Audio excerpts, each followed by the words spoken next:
क्या कोई आपको गिल्टी फील करवा कर अपनी बात मनवाता है? क्या आप अगर तुम मुझसे मोहब्बत करते हो तो जैसी बातें सुनते हैं, हो सकता है आप इमोशनल ब्लैकमेल हो रहे हो या उसका शिकार हो। आज हम इस टॉपिक पर बात करेंगे और इन अल्फाज के बारे में समझेंगे। अस्सलाम वालेकुम दोस्तों, welcome to my YouTube channel रिश्तों की अहमियत में खुशामदीद। तो दोस्तों, आज का हमारा टॉपिक है इमोशनल ब्लैकमेल क्या होता है। तो चले जानते हैं इस वीडियो में। जब कोई शख्स आपके इमोशंस के साथ मोहब्बत या गिल्ट के इस्तेमाल करके अपनी बात मनवाता है, बात मनवाने की या बात मनवाता है या बात मनवाने की कोशिश करता है, उसे इमोशनल ब्लैकमेल कहते हैं। अगर वो आपको टॉर्चर कर रहा है, आपसे अगर किसी किस्म की कोई बात मनवाना चाह रहा है, XYZ किसी भी रिश्तों के अंदर किसी भी मौजू के ऊपर, दोस्त या हो या कोई अजनबी हो, कुछ भी XYZ हो, अगर वो आपको ब्लैकमेल कर रहा है, आपको किसी भी ऐसे पॉइंट ऑफ व्यू पे आपको ब्लैकमेल कर रहा है कि जैसे कि अगर आपने कोई इसको ऐसी बात अपनी बता के रखी है जो नहीं बतानी चाहिए थी, अगर आपने उसको वो बता के रखी है, अगर आपको वो ब्लैकमेल कर रहा है तो थोड़ा सा इस चीज़ से बच कर रहा है। अपने दिल की बात में ये बेहतर कहूँगा कि अपने दिल की बात या अपनी परेशानियाँ अपने फैमिली से या अपने दोस्तों से करें या अपने बड़े भाई बहनों से करें, किसी अजनबी इंसान से ना करें। दूसरा कि हर इंसान के ऊपर भरोसा भी मत करें। हर इंसान पर भरोसा करना ये भी आपके लिए मसले की बात हो सकती है। अगर आपने भरोसा करना है तो अपने माँ बाप पर, अपने बहन भाइयों पर, अपने रिलेटिव पर, दोस्तों पर भी अगर भरोसा, मैं कहता हूँ कि दोस्तों पर भी इंसान का भरोसा बाज़ वक़्त कम हो जाता है, लेकिन अगर वफादार दोस्त हैं तो मैं कहता हूँ उन पर आप भरोसा कर सकते हैं। लेकिन अगर आपने भरोसा इस दुनिया में किसी पर करना है तो वो है आपके माँ बाप। सबसे पहले आपके माँ बाप है। अगर रिलेटिव में देखा जाए तो मैं रिलेटिव के ऊपर भी मैं किसी का नहीं नाम लूँगा, लेकिन अगर मैं कहता हूँ कि अगर आप भरोसा करते हैं तो अपने माँ बाप पर आप भरोसा कर सकते हैं इस दुनिया में सबसे ज़्यादा।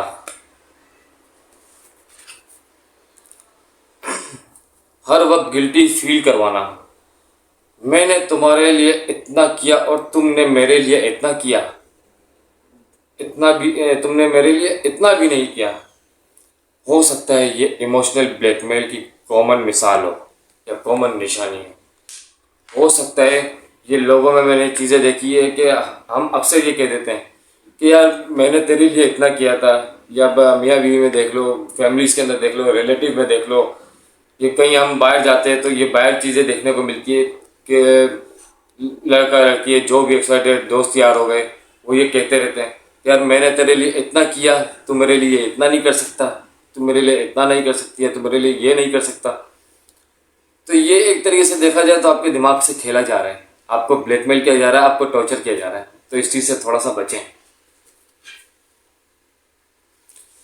मोहब्बत को हथियार बनाना, ये बहुत बड़ा देखा जाए तो इंसान के दिल से खेलना, उसकी फीलिंग्स के साथ खेलना। आपको लग रहा होगा कि आप इंसान की फीलिंग्स के साथ खेल रहे हैं। मैं कहता हूँ कि आप इंसान की फीलिंग्स के साथ तो खेल रहे, उसके दिल के साथ तो खेल रहे हैं, लेकिन अगर अल्लाह पाक जब आपके साथ आपकी ज़िंदगी के साथ खेलने पर आया ना, तो आप कहीं के नहीं रहेंगे। तो किसी की फीलिंग्स के साथ मत खेलें। अगर आप करते नहीं, अगर आप मोहब्बत नहीं करते तो पीछे हट जाएं। किसी की फीलिंग्स के साथ, किसी के दिल के साथ खेलने के आपको इख्तियारात नहीं है। नहीं तो अल्लाह पाक, अल्लाह जुल जलाल देख रहा है। अगर तुम मुझसे सच में मोहब्बत करते हो तो मेरी बात मनाओ, मेरी बात मानो। ये होता हुआ देखा है कि फैमिलीज़ के अंदर मैंने ज़्यादातर ये चीज़ होते हुए देखी है। तो GF BF के अंदर जो अफेयर्स के अंदर होते हैं, ये ज़्यादातर ये चीज़ें मैंने होती हुई देखी है कि लड़का लड़की एक दूसरे से अपनी बात मनवा रहे होते हैं कि तुम अगर मुझसे, लड़की बोलती है कि तुम मुझसे प्यार करते हो तो मेरी बात मानोगे, या लड़का बोलता है कि अगर तुम मुझसे प्यार करते हो तो तुम मेरी बात मानोगी। एक दूसरे को टॉर्चर, ब्लैकमेल कर रहे होते हैं, एक दूसरे को लगातार टॉर्चर कर रहे होते हैं, लगातार ब्लैकमेलिंग कर रहे होते हैं। तो मैं ये बात कहूँगा कि लड़के और लड़कियों थोड़ा सा इन चीज़ों से थोड़ा सा बाहर निकलें। अगर आप पसंद करते हैं एक दूसरे को, अपनी फैमिलीज़ को बताएं, रिश्तों को संभालें, सुधारें। ये रिश्ते अल्लाह पाक ने आपको अगर बना के दिए तो इसको बिना गलत जगह पर इस्तेमाल करने से बेहतर है कि आप दोनों एक दूसरे को रिश्ता अज़दवाज मुताहरात के अंदर तब्दील करें। इस दुनिया के अंदर अगर आप यूँ चलते रहेंगे बस कोई रिश्ता नहीं है, नामालूम रिश्ता, अगर आप उसके अंदर सर्वाइव कर रहे हो तो फिर आपके इस रिश्ते का इस दुनिया में अगर क्या नाम दे पे। आपसे अगर कोई पूछ लेता है, जैसे कि मैं आपको एक बात समझाता हूँ कि आपको कोई सार्जन आपको रोकता है। मैंने ये बहुत सारी जगहों पे होते हुए देखा है कि सार्जन लड़के लड़की को बीच में कहीं भी अगर ऐसा मामला, जब हालात ख़राब होते हैं तो ये चीज़ें देखिए कि रोक लेते हैं बीच के अंदर। वो सबसे पहले एक ही चीज़ मांगते हैं, जब वो कहते हैं ना कि आप दोनों कौन हैं, तो अगर कहते हैं ना कि हम दोनों मियाँ बीवी है, तो सार्जन सबसे पहले एक ही चीज़ मांगते हैं कि निकाह के पेपर्स दो। आप झूठ क्यों बोल रहे हैं? अगर आप जब निकाह के बंधन में है ही नहीं, आप निकाह में ही नहीं है उसके, तो आप ये झूठ क्यों बोल रहे हैं? आप निकाह को नापाक क्यों कर रहे हैं? अगर करनी है निकाह आपने करनी है, तो मैं यही कहूँगा कि अपनी फैमिलीज़ को बता के अज़दवाज मुताहरात में बन जाए, ताकि आपको कोई दुनिया का कोई माई का लाल आपको परेशान नहीं कर सकता। तो थोड़ा सा इन चीज़ों से बचें। ये घूमना फिरना सारी ज़िंदगी होता रहेगा, लेकिन अगर आपने सिर्फ एक बार निकाह किया ना, आपको कोई हाथ तक नहीं लगा सकता। लेकिन अगर आप कहते हैं कि मैं 5 साल तक, 7 साल तक, 10 साल तक रिलेशन में रहूं और अचानक गायब हो जाऊं, तो ये लड़के लड़की दोनों के अंदर होता है कि अगर अचानक इस तरीके से गायब हो जाते हैं तो ये इंसान के दिल और दिमाग के साथ खेलने का तरीका है, और इसके लिए तो अल्लाह पाक भी आपको माफ़ नहीं करेगा। डर या धमकी देना, ये चीज़ देखिए कि बात बात के ऊपर धमकी दे देते, लड़का हो या लड़की हो, बात बात पर धमकी देते कि मैं तुम्हारा ये कर दूंगा। ज़्यादातर लड़कों के अंदर ये चीज़ मैंने देखी है कि बात बात पर लड़की को धमकी देते कि अगर तुम ये नहीं करोगे तो मैं तुम्हारी पिक्चर्स को वायरल कर दूंगा। ये चीज़ बहुत ज़्यादा होती हुई देखी है। तो लड़कियों थोड़ा सा इन चीज़ों से संभल कर रहे हैं। कुछ लोग रिश्ता ख़त्म करने या दूर चले जाने की धमकी देकर अपनी बात मनवाते हैं। ये चीज़ देखिए कि बात जब मनवाई जाती है तो धमकी दी जाती है कि मैं यहाँ से चला जाऊँगा या मैं यहाँ से यूँ कर लूँगा। अगर नया रिश्ता नहीं भी होता है तो लड़का और लड़की ये चीज़ें देखिए कि वो एक दूसरे को धमकी देने पर आ जाते कि मैं ये कर लूँगा, मैं ये कर लूँगा, या मैं ये कर लूँगी, मैं वो कर लूँगी। एक दूसरे को धमकाते। ये मोहब्बत धमकाने का और डरने का रिश्ता नहीं है। मोहब्बत एक ऐसा पाक रिश्ता है कि अगर आप इसको सुलझाएंगे, अगर आप इसको संवारेंगे, तो मैं कहता हूँ कि ये दुनिया का सबसे खूबसूरत और हसीन तरीन रिश्ता है, अगर आप इसको समझे तो। हर गलती का इल्ज़ाम आप पर। इमोशनल ब्लैकमेलर अक्सर अपनी गलती भी दूसरों पर डालने की कोशिश करता है। ये देखा होगा आपने खुद भी कि अगर आप कोई बंदा अगर किसी को ब्लैकमेल कर रहा है, आप ये चीज़ देखें, बहुत सारी जगहों पे ये चीज़ होती हुई मैंने देखी कि बंदा किसी को ब्लैकमेल कर रहा होता है कि मैं तेरे घर के अंदर ये बता दूंगा, मैं तेरे घर के अंदर ये बता दूंगा, या मैं तेरे भाई को ये बता दूंगा, या मैं तेरी बेगम को ये बता दूंगा, या तेरी बहन को ये बता दूंगा। वो इस तरीके से टॉर्चर कर रहे होते हैं, लड़का हो गया या लड़की हो गई, किसी का भी मैं बोल देता हूँ कि वो इस तरीके से टॉर्चर कर रहा होता है कि मैं तेरे को ये बता दूंगा। अपनी बात जब मनवानी होती है ना, या कुछ भी, ये मैं दोस्तों के अंदर भी कहूँगा कि दोस्तों को अगर किसी चीज़ की बात मनवानी होती है, उनको अगर बाहर आउटिंग्स पे जाना होता है, खाना खाना होता है, कुछ करना होता है, तो मैंने ये चीज़ देखी है ज़्यादातर दोस्तों के अंदर भी, फैमिली रिलेटिव के अंदर भी चीज़ देखी है कि अगर दोस्तों में ये चीज़ मैंने ज़्यादा देखी है कि अगर उनको कुछ खाना वगैरह होता है तो अपने दोस्तों को वो टॉर्चर करना स्टार्ट कर देते कि तू बता खाना खिला रहा है, या तेरी मैं ये तस्वीर को तेरे घर वालों तक पहुँचा दूँ, या तेरी ये तस्वीर तेरी बीवी को पहुँचा दूँ, या तेरी तस्वीर तेरी बहन को दे दूँ। वो टॉर्चर करने पे आ जाते हैं। और अगर रिलेटिव के अंदर कोई ऐसी चीज़ पकड़ी जाए, कोई भी XYZ, अगर रिलेटिव के अंदर कोई भी ऐसी चीज़ पकड़ी जाए जो आपके रिलेटिव को सख्त नापसंद हो, अगर वो चीज़ आपकी सिस्टर पकड़ती है, उसको अगर कुछ आपसे खाना होगा या कुछ उसको आपसे अगर चाहिए होगा, या भाई हो गया, ब्रदर्स हो गए, छोटे छोटे भांजे भतीजे हो गए, कज़न हो गए, कोई भी, अगर उनको आपसे कुछ चाहिए होगा तो वो आपको ब्लैकमेल करना, मोहब्बत से आपको ब्लैकमेल करना स्टार्ट कर देंगे कि आप ये मुझे दिला रहे हो, या मैं आपकी ये वीडियो को दिखा दूँ, या आपकी ये तस्वीर घर में दिखा दूँ। वो आपको प्यार से, आपको मोहब्बत से आपको टॉर्चर करना स्टार्ट कर देंगे।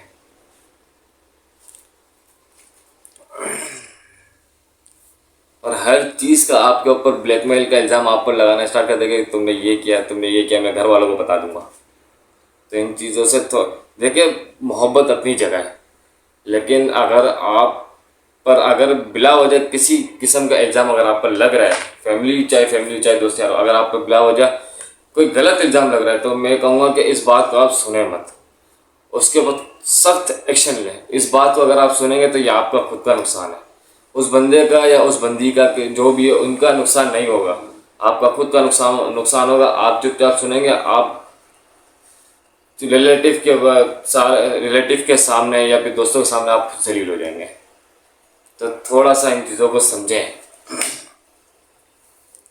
आपकी कमज़ोरी का फ़ायदा उठाना, ये ज़्यादातर दोस्तों के अंदर ये चीज़ देखी जाती है कि वो आपकी कमज़ोरी का बहुत अच्छे से फ़ायदा उठाते हैं। अगर आप लड़ने से डरते हैं या फिर आपकी अगर कोई ऐसी कमज़ोरी है जो उन्हें पता होगी, तो आपको आपकी कमज़ोरी का फ़ायदा उठाएंगे कि ये कर रहा है, मैं ये कर दूँ, वो आपको डराएंगे। रिलेटिव के अंदर भी ये चीज़ें देखी जाती है, लेकिन रिलेटिव के अंदर मैं बोलता हूँ इसका रेशो थोड़ा कम है, लेकिन दोस्तों के अंदर बहुत ज़्यादा है इसका रेशो।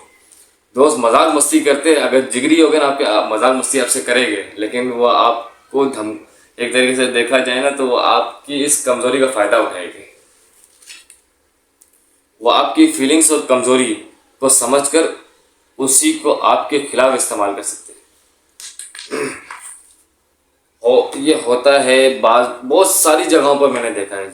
दोस्त यार हो गए, ज़्यादातर दोस्तों में ही देखा है ये चीज़। इसका मैं आपको बता सकता हूँ कि 70% जो रेशो है वो दोस्तों में देखा जाता है। दोस्त यार मजाक मस्ती करते, हरामीपन करने पे आ जाते हैं, लेकिन मैं कहता हूँ कि अगर जिगरी यार होगा तो आपके बुरे वक्त में भी आपके साथ खड़ा रहेगा। अगर ये चीज़ फैमिलीज में, रिलेटिव में अगर देखी जाए तो इसका 30% का रेशियो है। लेकिन अगर दोस्त यार देखे मजाक मस्ती करते हैं, लेकिन फैमिली उनका लेवल ही अलग होता है। वो आपकी कमज़ोरी का फ़ायदा, अगर बहन को पता चल जाए कि भैया ये कर रहे हैं, या भाई ये कर रहा है, ब्रदर ये कर रहा है, या ब्रदर को पता चल जाए कि मेरी बहन ये कर रही है, उसकी कमज़ोरी अगर उसको पता चल गई तो वो उसको तंग करने लग जाता है, या उसको तंग करने लग जाती है कि भैया मुझे पता चल गया है।